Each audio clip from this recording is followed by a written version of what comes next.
Well, The Acolyte Episode 3 is out, and it's every bit the disaster it was predicted to be. Credit goes to Film Threat, Chris Gore, and Alan Ng for getting the community ready for this one. Yes, the Force was turned into a feminine thread, pulled by a coven of witches who all share the same bedroom desires. No men allowed here. And folks, I'm here to tell you that the media is freaking out because the backlash is so big, and somehow they didn't see this coming. So what are they doing instead? Well, they're blaming you. They're saying that you are destroying Star Wars. Today we're going to take a look at exactly how the media freakout is playing out, as well as showing you folks what the audience really thinks, plus a review. So much, here we go!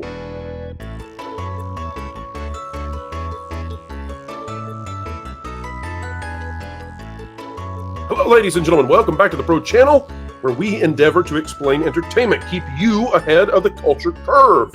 We did just that by telling you what was going to happen in the Acolyte Episode 3. We also want to give a huge shout out to Film Threat with Chris Gore and Alan Ng.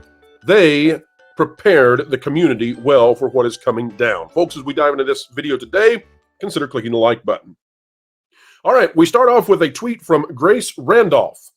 And we're not here to be mean to Grace Randolph. No, not 1 minute, not one bit. But here's what she says. She says, I will say that I think it's going to be very hard for Disney to cast upcoming Star Wars projects because this level of hate just isn't worth it, even for up-and-coming actors. Like poor Lee Jung-jae coming off of Squid Game, doing a great job on The Acolyte, and for what? Now, you all might jump all up in arms against Grace. I'm going to defend Grace Randolph here. I think she's right. You see, folks, as long as Disney is putting out Star Wars content that is this bad, then why would an actor want to participate in it? Why would you want to participate in fiction that is terrible, that has everybody up in arms about it? Now, Lee Jung-jae, we have said, is by far and away the best part of The Acolyte. And that's because The Acolyte is awful. It is terrible. The Acolyte is worse than something you would see on sci-fi with $1 million budget. The Acolyte is a writhing, terrible time. I've decided we're going to call it The Last Straw Wars because it is that terrible. It is the nail in the coffin. But Lee Jung-jae, with what he has been given, is doing the best any human being could ever do. The man learned English just to play this role. Lee Jung-jae, we salute you. You're doing the best with what has been given. So Grace is right. I don't think she recognizes why the hate is happening. And folks, that's largely because Grace Randolph came out and said she liked it. Now she's on the opposite end of the vast majority of the public, and she doesn't know what to do about that. Now let's take a look at whether or not I'm accurate in saying that this backlash is by far and away the majority of people. We don't have to go to Rotten Tomatoes and look at the 24% audience score, folks. That's filled with Russian AI bots. Remember? They're the last Jedi bots have all been reassembled. Let's take a look at the tweets from the Acolyte in Star Wars. And we're going to use the identical tweets they put out to see how this is going. We're not going to curate this. We're just going to look at the responses. This is from the Acolyte, the official Acolyte. If we don't meditate on the past, we're doomed to repeat it. Now, you have to be a complete moron. You have to have no understanding of the Star Wars community or fans to post that because that connects it back to The Last Jedi. So either you're a complete moron or you just want to douse this in fire, which I guess since rock burns now in the Acolyte, maybe. Anyway, here's what we've got. Echo Base Network, that was terrible. What did I just watch? Frankly speaking, this show sucks. This was horrible. It was a pile of woke garbage. Then why are you racing the past? Yet Disney keeps making the same mistakes with Star Wars. That was absolutely horrible. Hey, we've got to love this show. Waiting for the comments to be turned off. I am one with the thread. The thread is with me. I don't think I'll finish the season. This is one of the worst things I ever made. Incredible. The amount of estrogen in this show could get pregnant all by itself. We've got this. So glad I didn't watch this. Ironic coming from Lucasfilm and Disney. Episode 3 wasn't good. We can keep going, folks. These are not curated. These are the responses. These are just the legit responses to the Acolyte. All right. How's it look over on Star Wars? Again, exact same post, bigger account, Star Wars. You ruined the Force. What a terrible retcon. You should be ashamed of yourselves.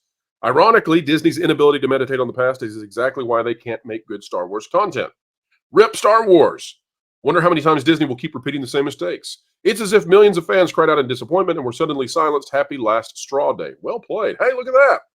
I finally canceled Hulu and Disney Plus. Took me too long to do it. I'm done funding this crap. What a waste of an episode. Y'all thought you cooked with this episode, didn't you? folks. We're not curating. These are the top responses on anything you look at, Star Wars and the Acolyte. So it's not a synthetic, fake, false, faux 24% audience response. This show is hated because it's garbage. But again, if you like garbage, and listen, I think there's a place to watch Garbage Pail Kids, right? It's one of the worst movies ever made. But for 5 minutes, it's worth sitting down to go, wow, this is bad. And that's what this show is. For 5 minutes, you can turn it on and be like, wow. If you wanted to make a Star Wars show, do everything opposite from this. Everything. And that's why this is a great utility. When Kathleen Kennedy eventually leaves, when Lucasfilm is eventually purged of these destroyers of a franchise, whoever comes in next should play this. And they should just look at their new assembled writers and say, never make anything that resembles this in any way ever again. And that would be great. Now, folks, we're not talking about ethnicities or demographics or anything like that. We're talking about a horrible story. That's why Li Zhangzhe is the best thing in here, because he's doing the best with a story that he's been given. Folks, I want to go now to the full-on review of episode 3. We're going to go highly in depth. We know you enjoy that. We know you want to know our thoughts. And as I said before, we're not hating. We're mocking. We're laughing. This doesn't deserve hate. This deserves ridicule because it needs to be on Mystery Science Theater 3000. That's what this is. It's just that bad. It's laughably bad. It's Rainbow Bride and the Star Stealer bad. Laugh at it. Anyway, all right, let's go to the review. I think after this, you have to conclude the Jedi are indeed the bad guys. They're evil. I think there's no way about it. You might could come away saying the witches are bad too. I don't think so. But you definitely cannot walk away from this. They're definitely the oppressed here. Definitely. Yes, the Jedi are evil. 100%. The Jedi, to me, when the Jedi were like coming in, my first thought was, oh my God, they made them. This is like the end of Anne Frank. They're like the SS soldiers from Nazi Germany. Except for Saul, right, who is, let's be careful with this. Let's be careful. Despite being accurate, we have to remember which platform we are on, especially given the short time we've been in live. But please welcome folks also joining us now from the Trent Report, the editor-in-chief of the fastest-growing pop culture news website telling the truth on the web. He is the man. He is the legend. He is John Trent. John, welcome aboard, sir. Good evening. How are you guys doing? Well, we're just pulling on better. Just pulling on threads. Yes. So let's get this out of the way. This is some janky TV show level lighting that they've got on this $200 million monstrosity here. There are episodes of Legend of the Seeker that were shot better than parts of this show. It's wildly inconsistent in the cinematography. Well, they definitely spent all their money on de-aging certain scenes in this, which is also, by the way, very weird when other scenes they didn't pay for the de-aging. So you get wrinkly neck actors, and then they go to smooth neck, smooth skin actors. It's so jarring to see that happening. But I want to go through a few confirmations before we get into the actual review. Let's go over some confirmations so we can get this out of the way. Okay. First of all, the twins are indeed born from lesbian witches, and apparently they scissored them into existence. They call the woman of color Mommy, but I'm going to call her Girl Maul. Is that okay? Is Girl Maul okay? Well, yeah, she is a Dathomirian, so there's already a callback to the Witches of Dathomir. No, she's a Zabrak. She looked like an Iridonian Zabrak. Yeah. Whatever we want to call her. Taking care of that, guys. I was. You're welcome, Lon. I got you, buddy. This is like when my wife asked if Ahsoka was a Twi'lek, and I said no, honey, she's a Togruta, and she said, I don't think I want to go on a date with you for at least 2 weeks. All right, so Girl Maul is the one who apparently carried, as in when she was the one who was pregnant with the good twin and bad twin. But again, they call the woman of color, okay, and I don't know, we'll call her Mommy Witch. They call Mommy Witch Mom for some reason that makes no sense. And Mommy Witch is in charge, of course. Mother NSA. Okay, Mother NSA. I like that. So we've got that. That's confirmed, folks. The other thing here, this is, all right, is everybody ready to get mad out there in the audience? Closing in on 1,600 of you. Here's where we can all get mad together. But again, there's a positive side to this. I promise there is. This is so bad that there's no way this continues. This has to be stopped. We have reached the bottom. Okay, so here's what's out there that's going to end the Kathleen Kennedy version of Star Wars. In this show, those who call it the Force and those who wield it as the Force are wrong. And they are oppressors, and they are using it in a way that it is not intended. This thing that exists that binds all living organisms together is actually a thread, and it is manipulated and maneuvered in a completely different way. And if you are using it as the Force, you're like tugging on the quilt, the fabric of it, but you are supposed to use it as a thread. It is what binds everyone together. And actually the thread works in a new way. And by the way, Lauren, I'll get your take on this. The thread, not the Force, may the thread be with you. The thread, if you have one thread user, then you have a certain degree of power. If you have two thread users, you double your power, or perhaps even more. And if you have many thread users altogether, that power is greatly increased. But apparently, if you writhe passionately, although not going across the line into full ORGY mode, then you get super, like, put stuff in your face powers. I don't know. But anyway. Except they all die at the end. So yes. So Lauren, here's, and with no explanation. So Lauren, here's my question for you. This is the first time I've ever heard of You're starting the thread. Robot Pro, by the way. Sorry. Lauren, this is the first time I've ever heard of the thread.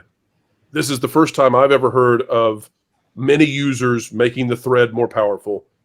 But I wonder if this is feeding into what we heard before, that in the Mandalorian movie, they're going to have Grogu and Luke combine powers, and somehow they can use the Force more powerfully together. Lauren, start us off. Have you ever heard of the thread before? Is this a brand new territory? What the heck did we just watch, even though you didn't watch it? Well, no, as far as I know, this has never been referenced this way before. The witches have been, and the fact that they use magic, what they call Night Sister magic, which is their manifestation of the Force, that's not new. But this new backstory about them viewing it as a weave outside of what we saw in Ahsoka is new. So, but the thing is, Lon, that they're not the Night Sisters of Dathomir. They're not. They don't call themselves Night Sisters. They don't use the same Night Sister magic. It's something completely new. They're not using like the green smoke, the green fog cloud, or whatever you want to say. They're called, and they just call themselves witches. Well, like, I don't doubt that, but I suspect that what they're going to say is that each of these covens is slightly different because they're in different places, because the Night Sisters were essentially rooted on Dathomir. If you go back to the original courtship of Princess Leia, in fact, they were marooned there and couldn't get off. But this new conception of these witches, what I believe they're going to do is go back to the beginning and claim that they were the first users of the Force, the ones that were truly practicing it in the correct way, and that they were oppressed and exiled and in other ways appropriated. Well, so much for that. They're dead now, so that'll be quite the matriarchy. They're not. The matriarchy was killed. John, how did the matriarchy die in this? Because I still don't understand how the matriarchy died. they don't explain it. Okay, so the entire matriarchy was off screen. Is that fair? Yes, they're just dead. It's so weird. Like within 30 seconds of actual real time in the show. There's an explosion in the same room that doesn't kill someone that's there, but then the explosion also kills like a pile of people. They were all together apparently writhing some more.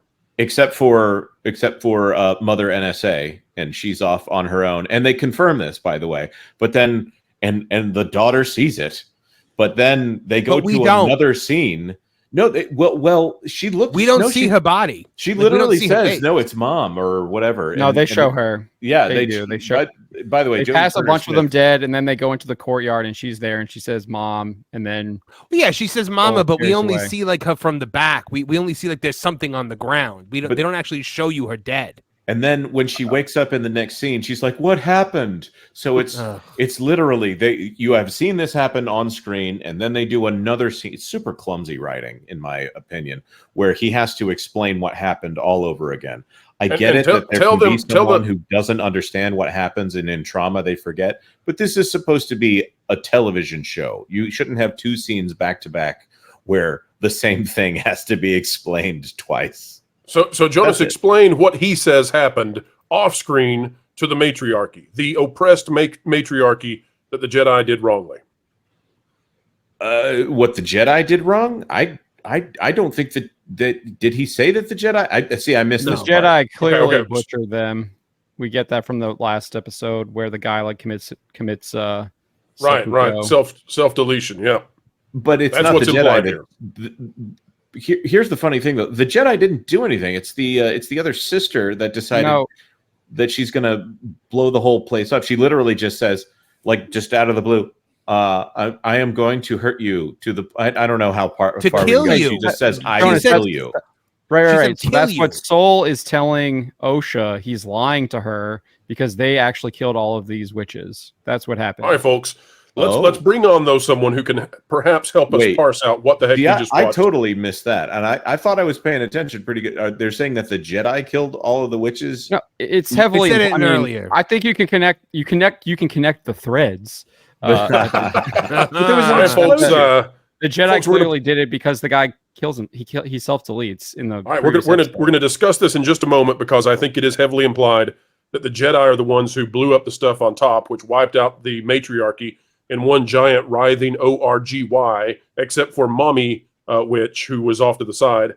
But as we figure all this out, Lauren, your face is exactly how I had during the show. Stupid episode again. Folks, let's bring back in Michelle from Force of Light. Michelle, welcome to the show. How are you? I'm good. Good to be here.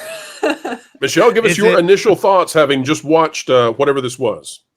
I have a lot of questions. I have more questions than answers, I feel like. Well, when a space witch loves a space witch. Yeah. No. Yeah, there's a lot that could be said here. If I'm allowed to fully go into that, I really wonder. We're spoiling everything. There's no stopping this. And as you do, let's bring on X-Wing, although you've got the floor right now, Michelle. But X-Wing, welcome aboard. Michelle, continue on, please. For starters, I'm with Jonas of like, I don't see how there's any way the Jedi killed these witches. Secondly, I will say the one thing this episode did, it made me appreciate little Osha more because as a little girl, she was like, I want out of this. Like, I want out of the writhing ORGY witch cult. Yes. But here's a question now. This is one thing that I don't, this isn't explained at all. Well, there's two parts to this. And X-Wing, let's get your take on it. X-Wing, you've seen the episode, right? X-Wing, you're muted. Mike's. My bad. Yeah, sorry. It was ending my stream. I have to go in like 2 minutes. I had to pop on just because I want to see everybody's facial expression after watching that. I just had to see facial expressions engaged. X-Wing, I'm sorry. What was the question? X-Wing, real quick, since you've got to go in 2 minutes, does this change the very nature of the Jedi and the Force? Yeah, 100%. I mean, well, one of the first things they say is Jedi don't take children. Like, what? Wait a minute. Yep. That doesn't sound right. And then secondly, we have completely and entirely changed that one of the most powerful Sith, the only Sith we knew at the time that was able to manipulate midichlorians to create life, was just a hack. They've been doing it and perfected it for a whole bunch. Dude, the witches had that down. Are you kidding me? Like years before he was doing it. I think she is Darth Plagueis. Oh my gosh! Oh wow! You talk about a hot take right now. Oh, He cracked the Marvin, code. please. There you go. I'm telling you, it's I am when that helmet comes off, it's I am your mother. Well, actually, I agree with Marvin. This is something that I think we've been kind of speculating on a bit together in the back channels a bit. And, there's a reason why they had a Darth Plagueis toy that was going to be coming out, and they canceled it. And the rumor was it was because they had made it the moon, and they decided that they didn't want to do that. And so, given the ideology of the folks involved with this, that wouldn't surprise me a bit. Okay, wait a minute. I'm just going to quote the was- exact line from the show. We were forced into hiding because some would consider our power dark, unnatural. Right, so, but it's clearly if they made are out to be actually that they're the paying victims. attention. Yes, but dark and unnatural. That's obviously, if you want to tie it back to Revenge of the Sith, there you go. Some would consider. All right, so since 86% of the audience has not seen this, X-Wing, who are we saying that they're trying to make be Darth Plagueis now? I don't think they're going to try to make anybody Darth Plagueis. I think they're going to do exactly what they did, where Filoni, in all of his wisdom, is taking expanded universe stories and molding them to make them his own. I think they're going to do the exact same thing with this. Okay, so then X-Wing, let me get your take on it in this regard. Okay. Dave Filoni, we have talked about this before. We took a huge amount of heat. I don't think we're going to take heat on this anymore. We might, don't care. But we talked about the fact that Dave Filoni's wife, who has been a writer for Star Wars, has been in a witch's coven before. Like, she's full-blown into this stuff. It seems like Star Wars has moved full-blown into the occult, into witchy kind of stuff.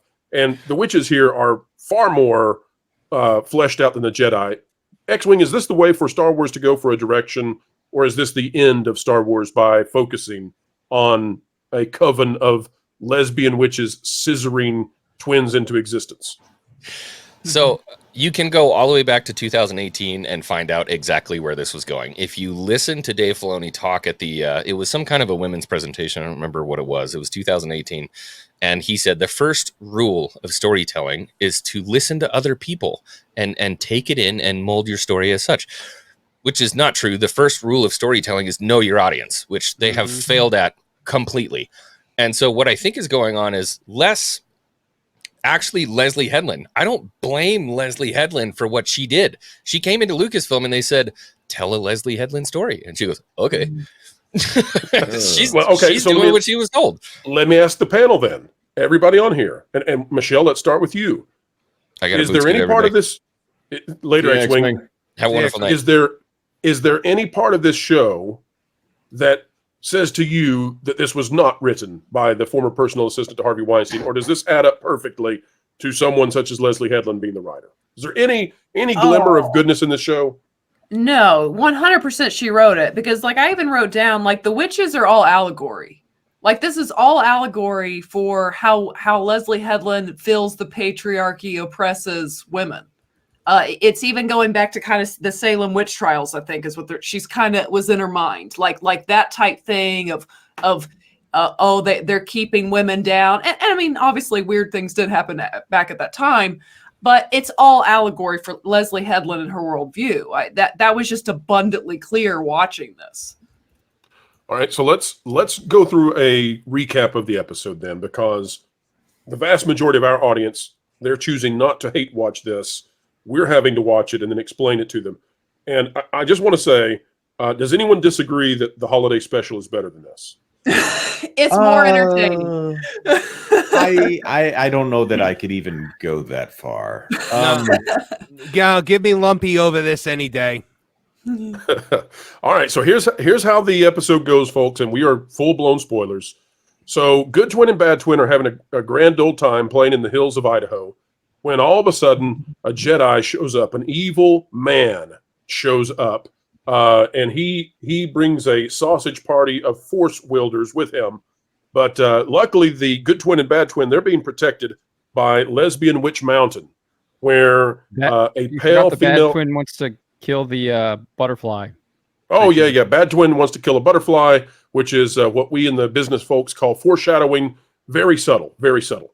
And so, but they're being protected in Lesbian Witch Mountain, and there's a Hoover Dam, Lesbian Witch Mountain, and the pale-skinned female Darth Maul is apparently the one who carried them in her womb, but somehow the Mama Witch, the head Mama Witch, who is of color, she is the one who impregnated her somehow. And it's all through magic. We're not sure exactly how.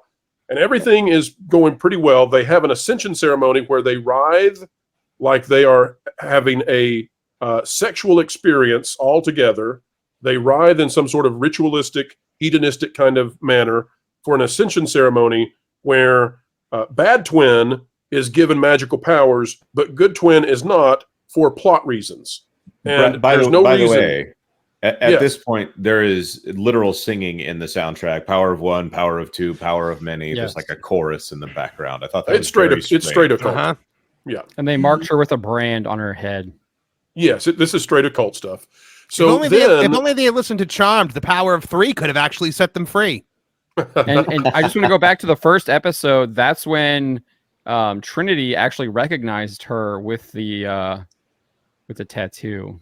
yes. Yes. So then The Trinity value brand guys help me out, Qui-Gon. Qui-Gon. Yeah, off-brand Qui-Gon and Anorex Baka show up, and guilt-ridden white guy.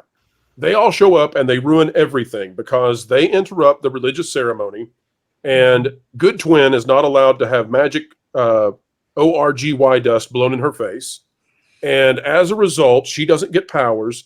And then the Jedi don't take the kids from their parents, but the Jedi put the kids in a position where they have to be tested so they can take them away from their parents. So the Jedi are clearly evil here.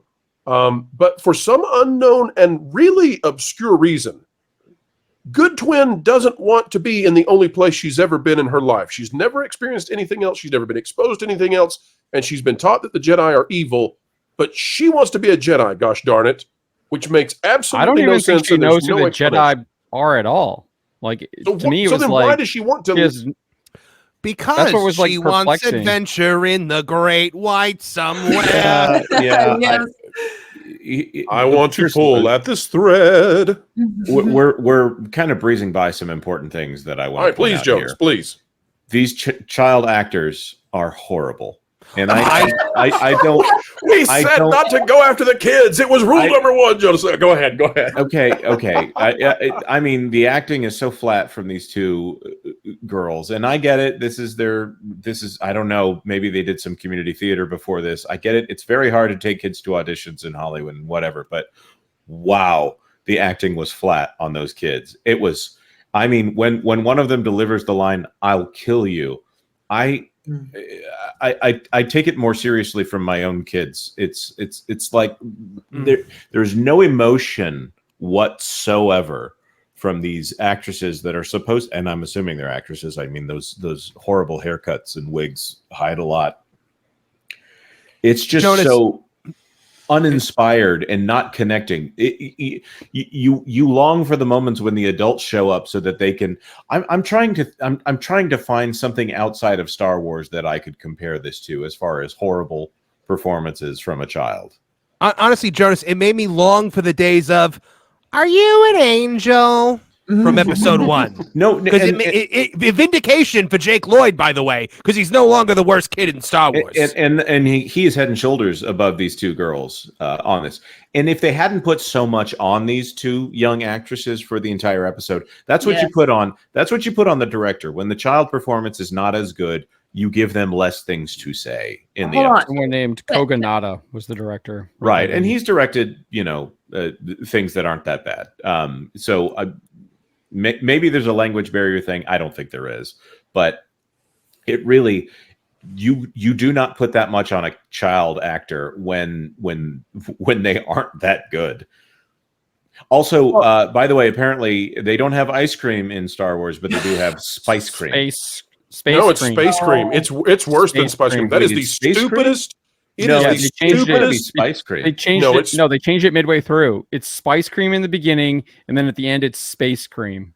The stupidest thing I have ever heard in any sci-fi show, and I'm talking about watching Mystery Science Theater 3000. I have never heard anything so stupid as space cream. Can I ask a clarifying point here in the middle? Sure. So, not having seen this, the Jedi show up. This is obviously after the ritual occurred. No, it's in the middle of it. It's in the middle of it. Right. The Jedi are there, and they interrupt don't come back until the evening when the ritual is going on. Guys, we've got some significant audio in the background. Make sure we get that cut. Yeah, it's not. I'm not sure where it's coming from. Yeah. We'll find it. I think it's here. Yeah. It's Lorne. It's Lorne. It's Lorne. Lorne will fix it, folks. Don't worry. Don't worry. So I was going to say, like, going back on what Jonas was saying about too much being put on the kids, which I agree. You have to, especially with, and I think some of that is probably the director's fault, because this is 2 straight episodes back to back where line reading is just so flat. So I think some of that is probably the direction, and then, you know, can be talent as well. But do you guys not feel that this is the type, this episode, especially considering how many episodes are there? 6 or 8? 8. There's 8. Okay, you've got 8 episodes. You are 2 episodes in. You have 6 left. This entire episode felt like something that any capable good writer would have just showed you, like very short flashbacks throughout the entire 8 episodes, that like you got the gist of what you needed happen, but you didn't have a full episode wasted in this world. Do you get what I'm saying? Like, we didn't need a full 35 minutes of this world to let us see the information. Because there's not that much interesting going on here, despite the fact that they are breaking so much about the canon here on this planet. There's really not that much going on here. There's not some special way that they function, other than the fact that there's a coven. They have very different ideas about the Force, and they would claim that their ideas about the Force are reactionary to the line is, some call it a Force and claim to use it, as opposed to the Force is the thing that binds the galaxy together and all that. And they've had an immaculate conception. They've had an immaculate conception of twins as well, which gives credence to what they're saying. Can I point out something about that? Is that they made it a point to use the exact verbiage that Shmi Skywalker used when talking about Anakin, where she said, "There is no father." Yeah, they have no father. And then she says, "You bore them," and the other one says, "And I created them." Yeah, and it just, okay, that line really ticked me off, because they just can't let, so I don't want to use the word sacred for Star Wars, but something in the Star Wars canon that, you know, it is what it is. They just can't let Anakin be the chosen one, the one that there was prophecy on, that there was. They hate Anakin. They hate. They can't let that one character that is literally the main story that George wanted to tell: the rise, the fall, and the redemption of Anakin Skywalker. I mean, that is there the were Skywalker 2 before. saga. Right. Yeah, 2 before Anakin, not there just were 2 before, so he's not women special. of color. Yeah. Accidental pro-life messaging in there too, by the way. A thread tied you together before you were born. That's I don't think that's a message that anyone like Leslie Headland would intentionally put in there. Well, Lauren's got a question. Lauren, hop in here with your question you had. I'm having trouble with the timeline, because I think what you were saying is that this ritual is what created these twins, right? No. The ritual is what is called the Ascension. It's what is supposed to make them full-fledged members of the Coven, I think. Because there are no it's like children a bar mitzvah. It's like a baptism kind of thing. She shoots like purple magic onto their forehead, and then they get a brand. And then who knows what it actually does, though. They don't tell us. All right. I was trying to understand how we went from conception to... I'm assuming that whenever that happened, I'm hoping it happened privately, but I don't know how this coven operates. The conception was just dialogue. We never saw any of that. So I've got 2 things to ask the entire panel. Step 1. And I'll tell both questions, then we'll take it one at a time.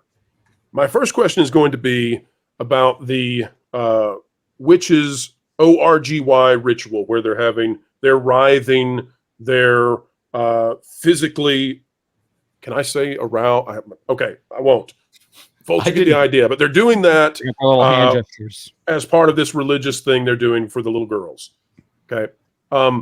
Does that have any place in a Star Wars show? That's the first question I've got for the panel. And then the second question I'm going to come back to is, does this forever alter the Force, and does it actually change the canon of the original movies, when it seems like this show is saying that if you use the Force and call it the Force, you're an oppressor?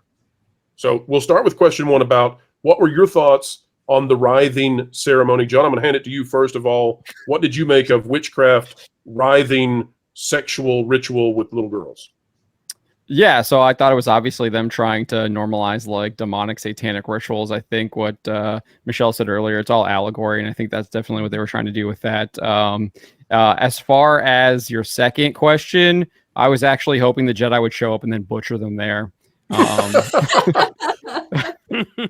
Put an end to the use of the dark side there, and whatever kind of clearly like, the witches are presented as being good. Well, sure, but I can still root for the Jedi killing these evil people. Oh yeah, I'm with you. I'm just saying that from the perspective of the writer. From the perspective of the writer, the witches are good. Yeah. Right. Well, Alan Moore also thought that Rorschach was people didn't like him, and he's like the most popular character out of his Watchmen book, right? He's the one who actually has a moral code. So these people can think whatever they want. That's not going to like change what is right and wrong. They can try and present things as that way, but it doesn't affect how like the audience views it. We even saw that with Eric Kripke recently. He's obviously with talking about The Boys and Homelander. He's like kind of upset that some people view Homelander as like the hero of the show. But so yeah, that's kind of what I was hoping for. Obviously, I knew that wasn't going to happen. They did show up in the middle of it and put a stop to it. So, but your position, John, is that the Jedi did later butcher the witches, right? That is, I think, is what I suspect happened. Yeah. Jonas disagrees. So, well, yeah, if the Jedi did it, they didn't do it with lightsabers. Everybody's got their hands. I'll point that out, and they were all in. For some reason, the main witch is off on her own. I don't know. It's just so strange. It's not a fire death. It's not a lightsaber death, and the placement is a plot death. Strange. Did the deaths occur? Did the deaths occur when they were in the middle of the ritual? No, it was off screen a day after. So the ritual happens. The Jedi show up, and they're in the middle of everything. I don't know why they couldn't have shown up during the daytime and interrupt everything. And they're hiding the kids in the middle of this whole thing because there's a crowd of them. They can do that, and they literally call out and say, "Come out here and join us." And whichever good twin with the Rick James wig comes out and like Saul shows her his lightsaber. It's actually it's a well acted little moment, at least on the Lee Jung Jae side, and then they all just kind of disperse. There's this argument about whether or not the kids need to go, and she's old enough to decide for herself. That was a line from the witch mom, which I thought was. And these girls are presented as what, 8? Yeah, then 9? She instantly contradicted herself though by saying like we will have a discussion about this, but we will like what is it? We will acknowledge your opinion.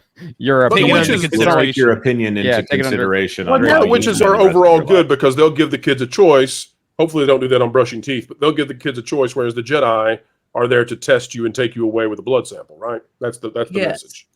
Well, and she further contradicted herself because at one point she said something like kids don't know. One moment you want to be a Jedi. I was thinking, yes, can we get that message out, Disney? Kids don't need to be making certain decisions, but okay. Yeah.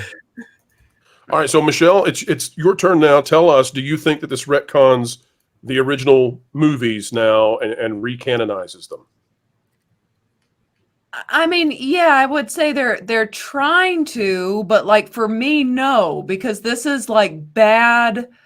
I don't want to say fan fiction because I don't really know that these people are fans. It's like badly written fiction from someone who claims to be a fan.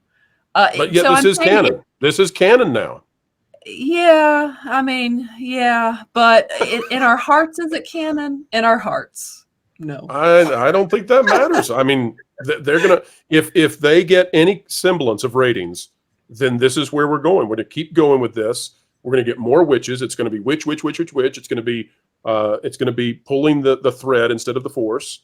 This is where we are. I see someone in chat saying this is Willow 2.0. This is worse than Willow. This is worse than Willow. Way worse. Pro, do you remember a year ago, maybe a year and a half ago, there were rumors that this was where this was going to go back then, that they wanted to focus more on the witches and what was going on in the extragalactic space in Ahsoka and where Skeleton Crew was going to go. and that they were going to try and make this more about witches in the background. Do you remember that? I do, absolutely. So, I mean, this has been floating around even before we started hearing these rumors about the Acolyte. It turns out that those from a year to a year and a half ago sounds like we're spot on. Absolutely, 100%. And I just want to give a concise answer to your answer, Pro. Yes, they are trying to change it, and it would if yes, it does technically change it. I say no because I don't think real Star Wars fans even accept this crap. It's just like when they write these books that no one's going to read and no one really cares about. Well, when Michelle says that this is crap, you know that it's really hit the fan. Marvin, walk us through how, if this is canon, and it is, if this is Lucasfilm's official storyline for Star Wars, walk us through how this changes the original movies. It fundamentally changes them because everything we have been told, everything George told us about what this is, about what the Force is, what the Chosen One is, it's all gone now. It's all out the window. This felt like it was done with malice. It felt like it was done to take this from George Lucas, to make this. It's written by a blockheaded narcissist who can do nothing but shape things into her. And what she is a twisted, ugly individual. And she had to make the Star Wars universe twisted and ugly. Anakin Skywalker, there's now no longer anything special. This is what Chris Chibnall did to Doctor Who. It's exactly what he did to Doctor Who with The Timeless Child. It fundamentally changes everything that we know about the lore in order to transfigure this into something new that nobody wants or even acknowledges anymore. It was, I can't even, it is, I'm trying to think how to, but I do agree with what Lon said. I think that the witches and the magic and all that stuff, that's the future of Star Wars, because you can easily make that the Force is female. That can be always all women. You never have to deal with men using the Force again. The fact that now the Jedi are colonizers and the Jedi are appropriators. I mean, it's all just so blunt. It's like a hammer. It's a sledgehammer. All right, she's beating the messaging into our heads, and it's dead. If last week killed Star Wars, this week just took the ashes and blew it all into the just out into space. It's done. It's gone. And folks, we have come to the end yet again of another video of excellence. We hope you enjoyed it. We hope we're giving you more fun than the Acolyte. And guess what? No writhing in unison with a coven of crazy witches making butt babies. That's not what we do here, so since Star Wars is doing that, stick around with us. Folks, don't forget that we've launched a new channel, Vacation Radio, 24/7 live music. Well, it's not live, but it's recorded and the station is live. But folks, check it out, at Vacation Radio. We're getting ready to step into original content creation. We're going from being critical only to creative as well. All right, folks, like, share, subscribe, click it, stick it to the algorithms, it's the notification bell, drop a comment down below, let us know your thoughts. Folks, wherever you are and whatever you're doing, keep learning, keep growing, and as always, keep having fun.